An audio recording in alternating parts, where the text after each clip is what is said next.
De acordo com teólogos, profetas e historiadores, o ser conhecido como Anticristo um dia se erguerá para destruir a fé da humanidade em Deus e lhe negar a salvação final.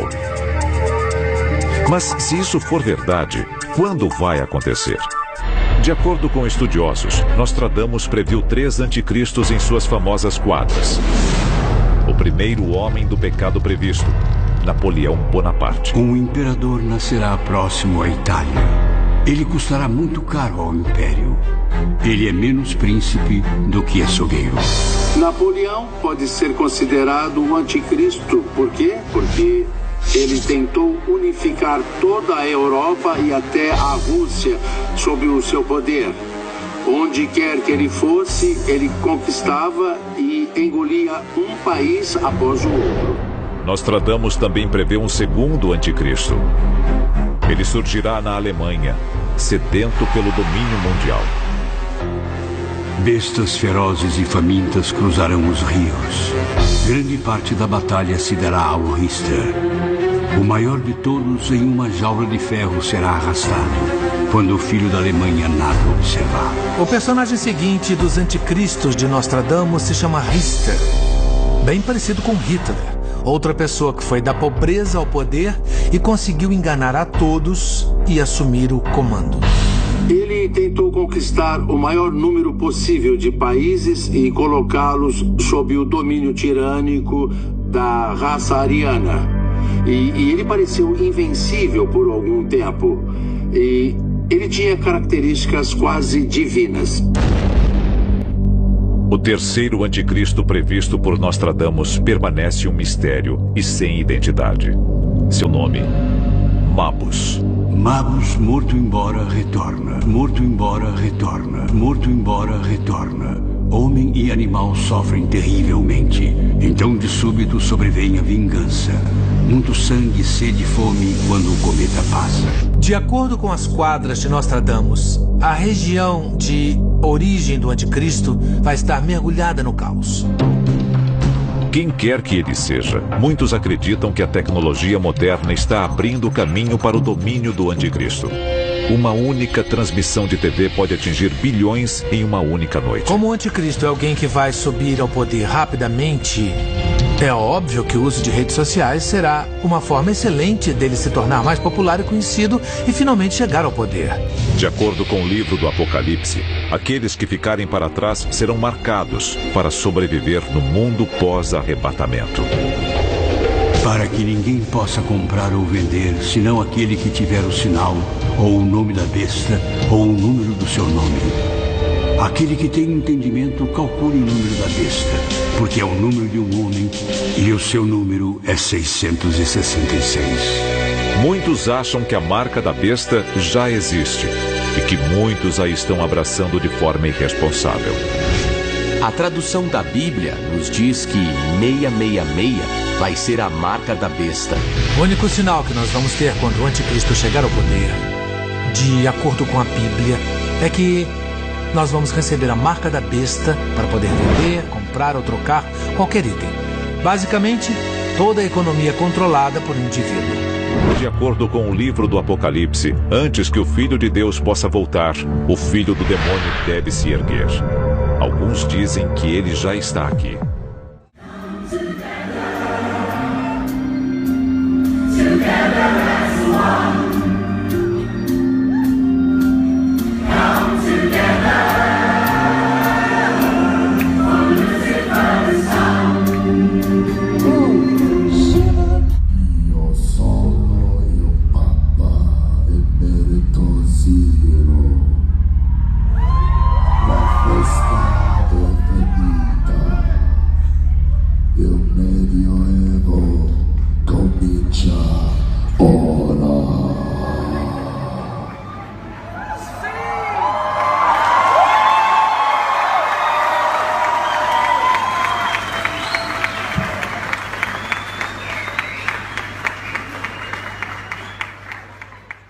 O anticristo teria uma aparência mais elegante e polida, mais humana, diferente do anticristo de 2000 anos atrás.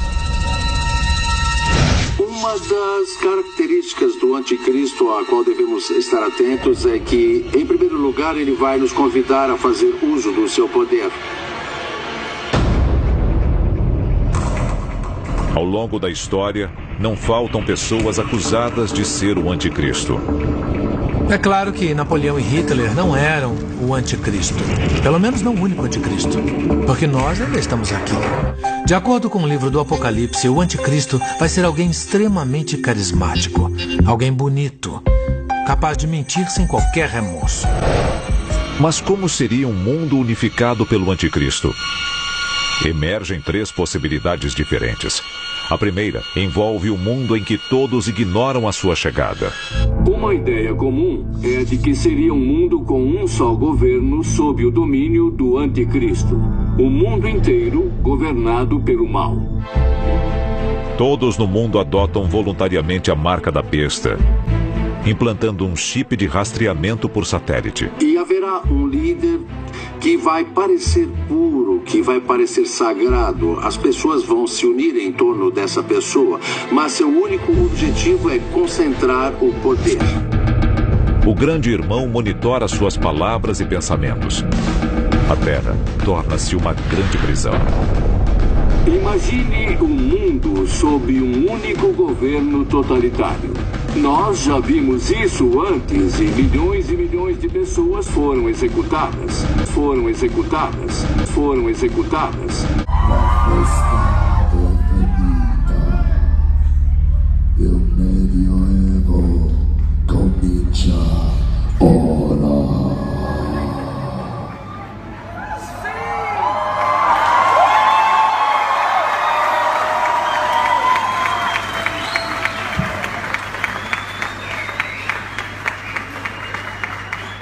As pessoas não tinham o direito de ir e vir, tinham que trabalhar onde o Estado mandava e obter tudo o que queriam do Estado. Com o arrebatamento dos justos, os pecadores herdam a terra. Nesta visão, quando todos os justos forem levados, as únicas pessoas ainda vivas, ainda conscientes, seriam mais. É realmente uma visão horrível, um mundo governado pelo anticristo. Depois que o anticristo se rebelar, a fachada de paz será abandonada e todos deverão se ajoelhar diante dele ou morrer. O anticristo, usando as armas e exército à sua disposição, iniciará um holocausto contra toda a humanidade. Ogivas nucleares cairão dos céus. Armas químicas contaminarão terra, mar e ar. Os sobreviventes serão bombardeados por agentes biológicos criados para infligir uma morte lenta e dolorosa ao que restar da humanidade. O que quer que aconteça sob o domínio do anticristo, o último passo é sempre o mesmo. Depois de 7 anos, Jesus retorna e enfrenta o anticristo. Centenas de milhões morrem. O sangue de bons e maus flui pelo vale de Megido. Armagedon é o nome que o livro do Apocalipse dá à grande batalha, ao confronto cataclísmico entre os filhos da luz e os filhos das trevas. A boa notícia: Cristo vence. Satã ficará preso no inferno por 1000 anos. O anticristo está aqui, na Terra. Milhões em todo o mundo temem a sua chegada. De acordo com os fiéis, quando o anticristo chegar, aqueles que o reconhecerem e o evitarem receberão a salvação eterna. Por outro lado, se ele for real e você cair em sua conversa, terá muito tempo para se arrepender desse erro.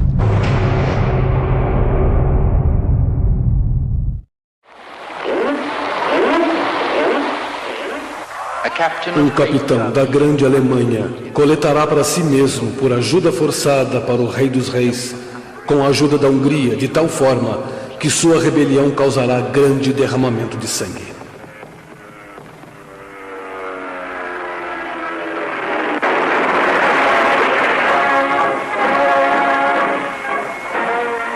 Eles adotariam cruzes de ferro entortadas.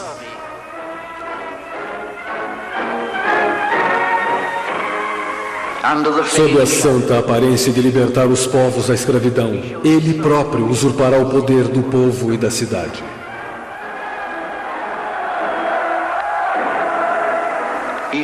Realizará o pior, graças a uma nova república seguindo para o combate com ideias falsas. Até nos lembrarmos de como horrivelmente irreais foram. Em todas essas quadras, Nostradamus descreve com precisão Hitler e o Terceiro Reich.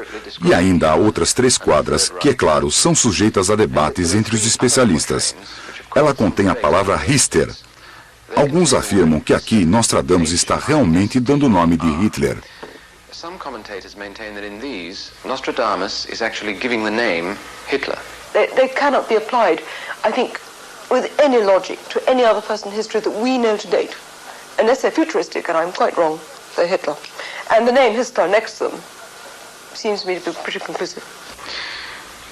A liberdade não será recuperada, será ocupada por um homem negro, orgulhoso, vilão e injusto. Quando a questão do Papa for revelada por Richter, a República de Veneza ficará irritada. Parece que há pouca dúvida que Hitler seja mencionado aqui, mas a segunda quadra é mais difícil de interpretar como Hitler, especialmente quando sabemos que a palavra Richter, em latim, quer dizer Rio Danúbio. Os 2 maiores da Ásia e África terão sido ditos vir do Reno e do Richter. O Danúbio, com certeza, parece fazer mais sentido nesse caso, como sugerido pelo autor de O Destino das Nações, Sr. Arthur Predites. It's clearly a reference to the river Danube. History is the Latin name of Danube. Mas ambos os comentaristas não podem estar certos, ou podem. Talvez Nostradamus tenha lançado uma tentativa de desviar o assunto. Talvez 2 significados são pretendidos, porque na terceira quadra é possível ver os 2 pontos. Bestas ferozes de fome atravessarão nadando os rios, a maior parte dos campos contra Richter. Numa gaiola de ferro, o grande será arrastado quando a criança alemã não respeitar lei alguma. Hitler ou Danúbio? Os 2 se encaixam. Então fica óbvio que Nostradamus teve sucesso em confundir mesmo os nossos estudiosos de hoje. Mas apesar da sua tentativa de desvio do assunto, não há dúvida em outra quadra que Nostradamus viu Hitler e descreveu suas atrocidades com trágica precisão. As for instance, the one in which he mentions Nero. By the third premiere, he evidently means the leader of the Third Reich, which was Hitler.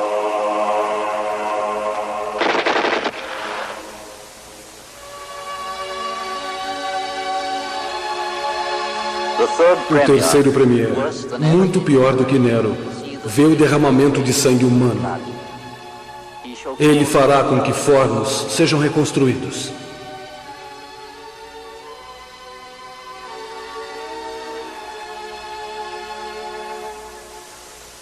Irmãos e irmãs serão escravizados em vários lugares.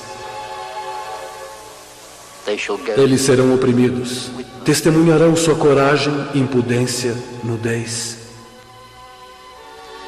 O sanguinário imperador, por discurso, vai assar a língua, a carne e os ossos. Eles pensarão ter visto um sol na noite, e um porco meio homem é o que será visto. Barulho, cantos, batalhas no céu serão observadas, e bestas cruéis falarão para serem ouvidas. Aqui está outro exemplo de como a profecia só se torna clara depois de acontecida. Poderia-se dizer que o próprio Nostradamus não tinha certeza do que estava vendo. Seria difícil pensar que em 1560, que um dia o homem voaria e usaria máscaras de oxigênio. Então ele escreve a visão, meio porco, meio homem.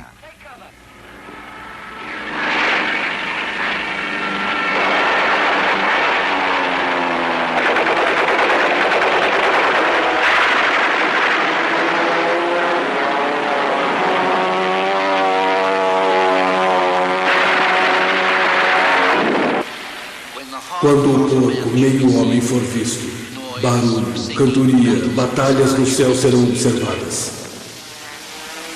E bestas cruéis falarão para serem ouvidas. Bestas cruéis ouvidas a falar é o som da comunicação entre os pilotos de combate nos céus da Europa.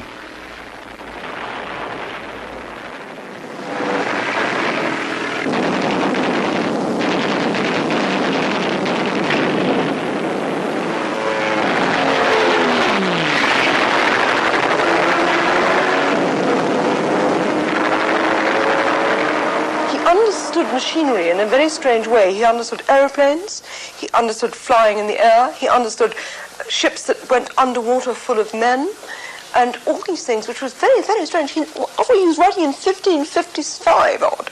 Tivemos recentemente um papa cujo papado foi um dos mais curtos. Foi João Paulo I, um papado de apenas 3 semanas. Sua inesperada morte foi não apenas um grande choque para a Igreja e para o mundo, mas uma fonte de mistério, controvérsia e especulação. Embora tenha sido oficialmente publicado que o Papa morreu de causas naturais, várias questões foram levantadas. Questões essas que poderiam se relacionar diretamente a uma das quadras, na qual Nostradamus declara que um Papa terá um precoce fim. Nesta altura, devemos enfatizar que nós estamos preocupados em reunir a evidência dos especialistas e não tomar uma posição sobre sua validade ou não. Mas estamos lidando com profecias e deveriam ser consideradas como tal. Depende de você, afinal de contas, acreditar ou não. Porque nós temos agora uma quadra que diz que um Papa será envenenado. E é bem possível que Nostradamus esteja se referindo ao Papa João Paulo I. Quando a tumba do grande romano for encontrada, um Papa será eleito no dia seguinte. Ele não será aprovado pelo concílio. Envenenado seu sangue no cálice sagrado. A tumba de São Pedro foi finalmente consagrada na Basílica de São Pedro durante o papado de Paulo VI. Quando ele morreu em 1978, o próximo Papa eleito foi João Paulo I. Um Papa será eleito no dia seguinte. Ele não será aprovado pelo concílio. The head of the world's most powerful church, new to his office, has turned out to be quite a different man from what his electors imagined. He has shown himself to be conservative, staunchly and outspokenly anti-communist, and seems prepared to impose much more discipline on his clergy. Uma noite, ele encontrará uma série de cardeais, janta com 2 outros e vê mais 2 antes de se retirar. Na manhã seguinte, ele foi encontrado morto na cama. The brief official announcement says he died of a heart attack. As far as anyone knows, he had been in perfect health. There is no autopsy. Church rules imply that there should not be. And the city's 2 most prominent embalmers are quickly whisked by limousine to the bedside to perform their task, obliterating forever the cause of death, and leaving the question of who done it buried in the Byzantine workings of the church. There were rumors he was not found at the right time and people should look to him, he was dead in his bed. Well, Nostradamus says that he was poisoned because the cardinals decided they had made the wrong choice and wanted another person in the place. That's quite a statement. It's quite a statement. I appreciate it. If your rival lawyers have to carry it out, that's fair enough. But that is in the prophecies quite genuinely. Ele, que será coberto com um grande manto, será induzido a cometer alguns grandes atos. Os 12 vermelhos irão sujar a toalha de mesa e um assassinato será cometido. Devemos nos voltar para outro profeta, Malaquias, que viveu antes de Nostradamus e escrevia sobre papas. Nostradamus, and who wrote exclusively about the popes. His name was Malachi. São Malaquias, um bispo irlandês do século XII, devotava seus poderes videntes para o futuro dos papas romanos. Ele previu 112 papas a partir do ano 1143, usando títulos simbólicos e característicos para descrever cada papa. De acordo com São Malaquias, nosso papa atual, João Paulo II, é o papa número 110. O papa número 111 é descrito como Olive's Glory, e o Papa 112, Pedro o Romano, o último dos papas de São Malaquias. Ele diz: na última perseguição da Santa Igreja Romana estará sentado Pedro, o Romano, que levará o rebanho entre terríveis atribulações. Passadas as atribulações, a cidade das 7 colinas será destruída e o terrível juiz julgará seu povo. Aqui nós temos uma chance de olhar o futuro da Igreja Católica em Roma. Sabendo que São Malaquias disse que haveriam 112 papas e João Paulo II é o número 110, então na teoria dele só haverá mais 2 papas em Roma. O último será chamado Pedro e o outro não temos certeza. Todavia, há um outro profeta cuja profecia aterradora continuou a ecoar pelos séculos e hoje ressoa ainda mais. São Malaquias, que profetizou sobre os papas. São Malaquias foi um bispo que viveu na Irlanda durante o século XII. Em 1139, durante uma visita a Roma, ele teve uma visão. Diante dele surgiram frases em latim identificando os 111 papas que governariam a Igreja Católica até o fim dos tempos. He uttered 111 Latin mottos, which are supposed to represent the nature, the name or destiny, or the coat of arms of every pope until Judgment Day. Muitas dessas frases são precisas demais para serem mera coincidência. João 23, o Papa número 107 na profecia, é chamado de Pastor et Nautam, pastor e marinheiro. Antes de se tornar Papa, em 1958, ele foi o patriarca de Veneza, uma cidade marítima. Paulo VI é Flos Floram, flor entre flores. O brasão dele tem flores de lis.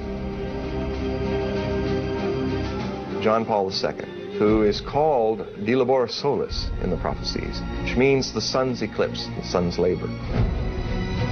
He's the only pontiff on the list that was born on an eclipse and later entombed during an eclipse. E o Papa número 111, o último na profecia. De Gloria Olivae, from the glory of the olive. That's the current Benedict XVI. No final da lista, Malaquias proferiu uma frase horrenda, desta vez sem número.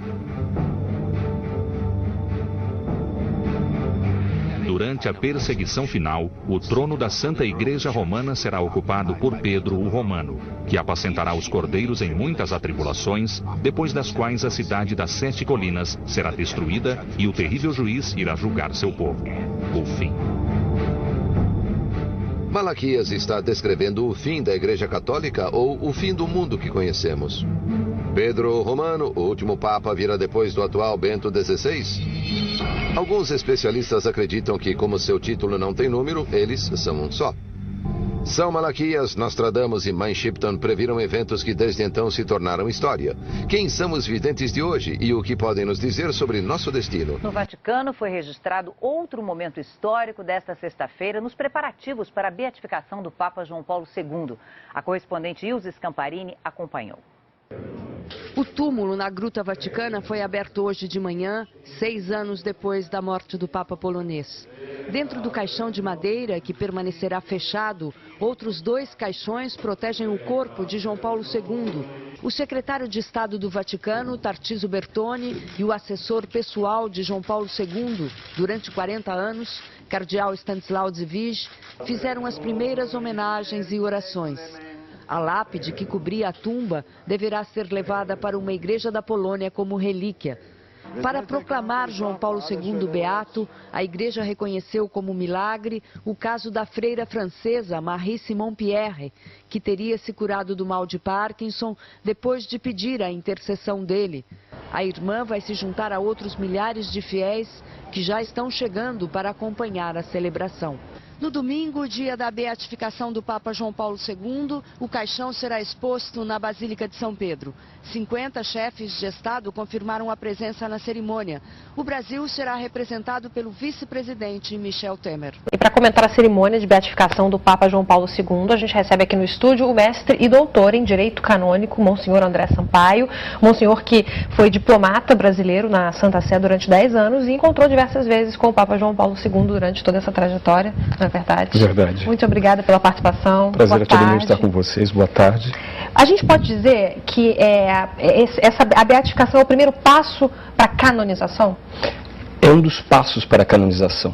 Na verdade, a canonização ela se inicia com um processo inicial. Primeiro, uma vontade, com, digamos, o início de um processo que é feito pelo bispo.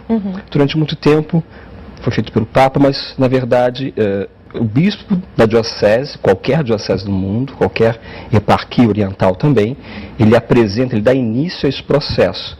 Então, o ator, no caso, pode ser o próprio bispo ou alguém que solicitou ao bispo que dê início ao processo. E ele vai escolher um postulador da causa, que é aquele que vai acompanhar e vai estudar sobre a vida, então, deste servo de Deus. Nesse caso da beatificação ficou comprovado o milagre, né, por intercessão de João Paulo II, a cura, né, do mal de Parkinson da freira francesa. Agora, a partir de agora, a gente estava conversando, né, que ele precisa acontecer um outro milagre, também pela intercessão de João Paulo II, a partir de agora, né, de hoje, para que a canonização possa ser feita, é isso? Quando ele iniciou o processo, ele já recebeu o título de servo de Deus. Quando foi comprovadas as suas virtudes de vida, no caso, então, ele passou a ser venerável servo de Deus. Com o milagre, então, chegamos aqui à beatificação, Beato João Paulo II. E aqui concluímos um processo, então é necessário um novo milagre para, sim, chegar à canonização a partir de agora, e o título, então, de santo. E, nesse caso, por que foi mais rápido esse processo de beatificação do que o normal, que normalmente acontece nesses casos? Aqui, no caso, só houve um detalhe, que é a questão do tempo. Como já se tinha o processo feito, como já se tinha tudo já preparado, então o Papa pode, como aconteceu com a Madre Teresa de Calcutá, reduzir o tempo para, digamos, que o processo ande. Normalmente o processo dura... Inicialmente 5 anos. E existem processos que duram até hoje, durante anos e até séculos. E no caso de João Paulo II durou? João Paulo II foi realmente rápido. Lembramos, a morte tem 6 anos. Mas aí, imediatamente, logo depois da morte... Já praticamente, né, se deu início. Até porque no funeral... o povo de Deus aclamava, né, santo súbito, né, façamos santo agora. Isso acelera o processo também, a aclamação popular. Isso ajuda muito, porque é o reconhecimento do povo de Deus, da comunidade, não só católica, da comunidade geral, dessa vida de santidade, das virtudes que João Paulo II tinha durante a sua vida, desde o início até o pontificado como Papa. O Papa Bento XVI rezou diante do caixão de João Paulo II, seguido pelos cardeais e autoridades do Vaticano. Durante toda a tarde, os fiéis vão poder entrar na Basílica de São Pedro para orar em frente ao caixão com o corpo do Papa polonês. Agora, a gente estava comentando até ali atrás, antes da gente entrar aqui no estúdio, sobre essa questão dos caixões, né?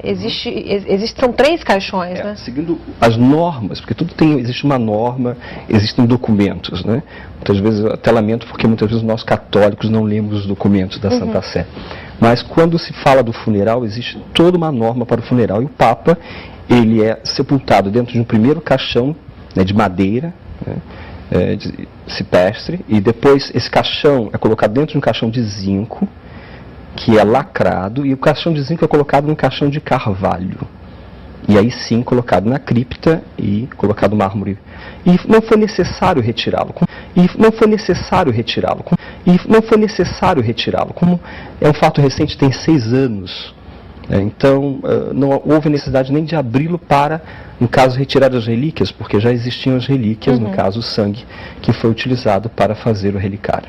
Pois é, exatamente isso que eu ia perguntar. A questão do sangue, normalmente isso acontece ou não? No caso dele aconteceu, porque ele era um Papa muito popular e precisavam de uma relíquia para algum tipo de exame depois para comprovação Não, na verdade, coisa? A relíquia é sempre retirada ou do corpo do santo, na verdade, do beato, do servo de Deus, ou então, né, daquilo que ele utilizou, da roupa ou algo que ele tocou. E aqui no caso, quando o Papa estava internado, né, falamos das últimas semanas de vida, foram retiradas 4 ampolas de sangue. E essas 4 ampolas foram guardadas, elas não foram utilizadas que o Papa veio a falecer. Então essas 4 ampolas foram guardadas. 2 conservadas na Clínica Gemelli, que pertence ao Vaticano, e 2 ampolas foram entregues ao, na época, secretário de Vichy, que é atualmente cardeal, e ele as guardou. A partir das 2 ampolas que estavam com o cardeal, é que foram feitas, aqui nós vimos, foram feitos 2 relicários. Então, esse que nós vimos que foi utilizado hoje na cerimônia, e o outro está em Cracóvia. Como é que funciona o processo para que o milagre seja validado? É uma junta médica? Como é que a pessoa que diz ter recebido essa graça, ela vai na igreja e comunica e aí passa por um processo? Aqui, com a beatificação, na verdade, essa devoção deveria estar restrita a um espaço geográfico. Então, no caso, por exemplo, da irmã Dulce, né, a Diocese de Salvador, e máximo ao Brasil. No caso do Papa, seria a Diocese de Roma, porque ele foi Papa em Roma, e também a Polônia. Mas o carinho, o amor, como nós colocávamos, você colocou de forma tão clara, como impedir essa devoção tão grande do povo de Deus né, a esse homem que a população teve contato, que o conheceu tão de perto. Então, nesse caso, essa devoção obviamente vai se estender a todas as pessoas. Então, caso ocorra um milagre, e a pessoa queira notificar e reconheça, em primeiro lugar, essa ação, vai se notificar à diocese. Então, procure a sua diocese, a sua arquidiocese, a sua eparquia, a sua prelazia e comunique ao bispo. E a partir daí, então, ele vai comunicar à Santa Sé e aí vai ser feito exatamente isso. É necessário que se comprove um milagre. Porque se eu tenho uma explicação científica do fato, se eu tenho um laudo médico, então isso não é um milagre. Bom, senhor, muito obrigada pela participação nesse domingo tão especial aqui com a gente. Foi ótimo para a gente tirar algumas dúvidas. Especial.